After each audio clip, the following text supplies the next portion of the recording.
Today we're going to talk about some things related to fat loss and that are powerful for fat loss that I'm guessing most of you have never heard about before. There's some great stuff out there and there's some really terrible information out there and there's a lot of controversy. Today we're going to talk about the science of tools for fat loss. And I find this fascinating. I wish more people knew about it, which is why I'm telling you about it today. We're going to talk about something called NEAT. We're going to talk about all sorts of aspects of fat loss that are governed by your nervous system. And so the nervous system and the role of the brain and other neurons has been vastly overlooked in the discussion about losing fat. Remember, your nervous system, which includes your brain and your spinal cord and all the connections that they make with the organs of the body, governs everything. It's the on switch and the off switch for your immune system. It's the on switch and the off switch, it turns out, also for fat burning. Your nervous system is the master controller of this process, and it plays a strong role in the calories out, the calories burned component. Your body fat of various kinds, and there are several kinds of body fat, are actually innervated by neurons. Neurons connect to your body fat and can change the probability that that body fat will be burned or not. These cells in our body, they are there as fuel for the furnace of our body, which is our metabolism. But the nervous system, neurons, has the opportunity to turn up the intensity of that furnace. It has the opportunity to increase the amount of heat that we produce and therefore the amount of energy that we burn. I think we all know people who can eat a ton and never seem to gain any body fat, or people who seem to eat very little and seem to gain body fat very easily. And I was always intrigued by that. And it turns out there are a number of different factors that relate to that. So let's talk about how to activate the nervous system in ways that it promotes more liberation, movement, mobilization of fat, and more oxidation of fat. Fidgeting movements, staccato movements, standing up, walking around, pacing, all the sort of nervous activities that we're so critical of in other people and sometimes in ourselves are actually mobilizing and oxidizing a lot of fat and a lot of energy. People who overeat, the people who can have the second or the third donut or donuts at all and don't seem to put on weight to the same degree, they are people that move around a lot even when seated. They're people that will often move their limbs very quickly as well. Simply moving around a lot, even if those are subtle movements, greatly increases the amount of energy that you burn. In 2015 and again in 2017, there have been studies that have explored this using some modern metabolic tracking. And indeed, simply moving a lot, being a fidgeter, bouncing your knee, standing up and pacing, what's called NEAT, N-E-A-T, which is non-exercise activity thermogenesis, NEAT, led to considerable amounts of fat loss and weight loss. Probably won't compensate for chronic overeating.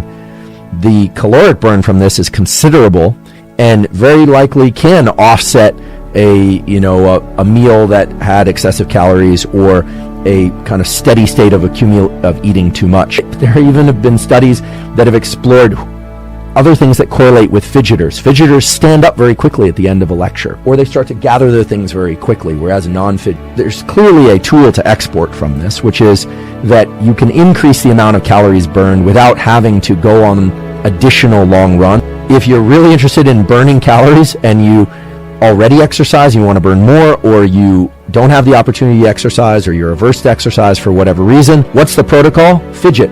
Just the use of something like low-level movement, and it's almost like a tremor, but also these like short, small, fidgety movements. So for people that are overweight who are kind of averse to exercise, fidgeting might actually be a good entry point. So I do hope that people are exercising regularly because it's so important for other aspects of brain and body health.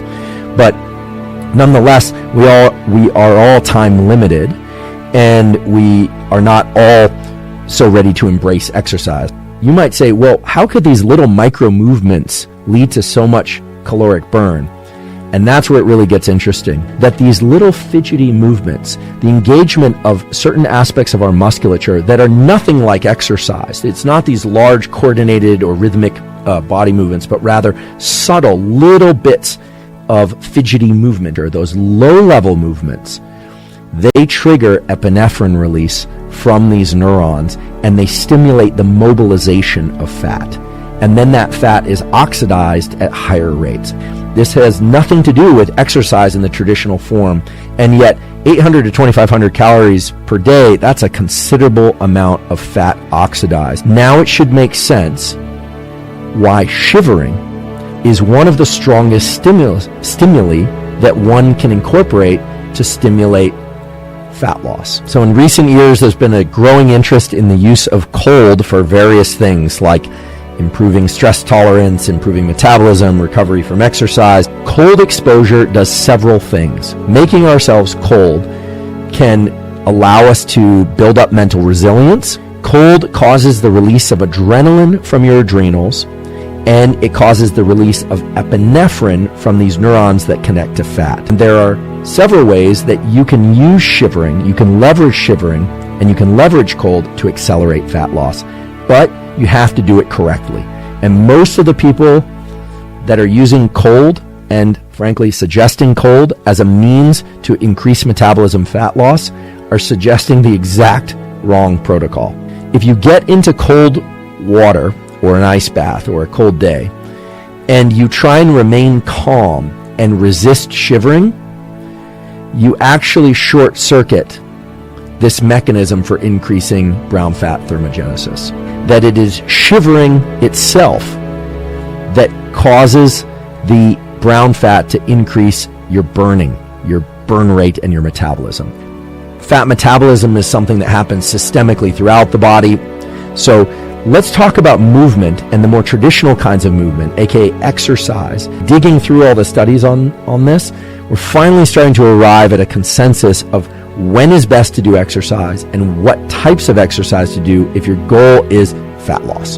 So rather than think about weight training versus cardiovascular exercise, I think the most simple way, the most fluid way to have this conversation about exercise and fat loss is in terms of three general types of training. So high intensity interval training, sprint interval training, or moderate intensity continuous training. So we can think about high, medium, and low intensity exercise at about or after 90 minutes of moderate intensity exercise. There's a switchover point. You will burn far less fat from the 90-minute point onward than you would if you had gone into the training fasted. Now, 90 minutes of moderate intensity exercise is a lot. Now, there are also studies that point to the fact that you don't have to wait to 90 minutes in order to get this enhanced fat burning effect. The studies I was able to find and that looked to me like quality peer-reviewed studies with no company bias or no product bias of any kind pointed to the fact that if one does high intensity training, then the switchover point in which you can burn more fat if you go into that fasted comes earlier, which brings us full circle back to the issue of diet and nutrition. That when you look at different diets, you look at low-fat diets, high-fat diets, keto diets, intermittent fasting, provided people stick to their particular diet, it doesn't really matter which diet you follow. Adherence, however, is always an issue. If you can't stick with something, then it's not very worthwhile. Belief effects, just thinking, can impact the effects of things like exercise on weight loss. These are just incredible results. So this is remarkable, and it speaks to the power of the nervous system and the power of belief in governing aspects of our body and our physiology that one would otherwise think were outside our conscious control. How many calories you ingest versus how many calories you burn is the fundamental and most important formula in this business of fat loss and weight management in general.